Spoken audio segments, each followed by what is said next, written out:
Kabar duka menyelimuti industri perfilman Indonesia, aktor lawas Mieke Wijaya meninggal dunia. Mieke Wijaya dikabarkan meninggal dunia pada Selasa, tanggal 3 Mei tahun 2022, pukul 19.30 waktu Indonesia Barat di kediamannya di kawasan Cilandak, Jakarta Selatan, kediaman Nia Zulkarnaen, putrinya. Nia Zulkarnaen membenarkan kabar tersebut. Ia mengaku ibundanya meninggal dunia Selasa malam karena sakit. Innalillahi wa inna ilaihi rojiun, telah berpulang ibu kami, Hije Mieke Wijaya. Insya Allah husnul hatimah. Mohon dimaafkan jika ada kesalahan mamah, kata Nia Zulkarnaen ditemui di rumah duka, Rabu dini hari.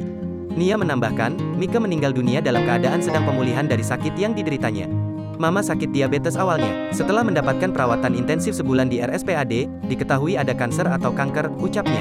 Akan tetapi, Nia menyebut ibundanya meninggal dunia saat berada di rumah, bukan dalam keadaan penanganan dari dokter. Meninggalnya bagus, pergi dengan tenang, tidak susah, dan tersenyum, ungkapnya. Nia Zulkarnaen mengaku ibundanya, Mieke Wijaya akan dimakamkan di TPU Tanah Kusir, Kebayoran Lama, Jakarta Selatan, Rabu siang. Dimakamkan pada zuhur,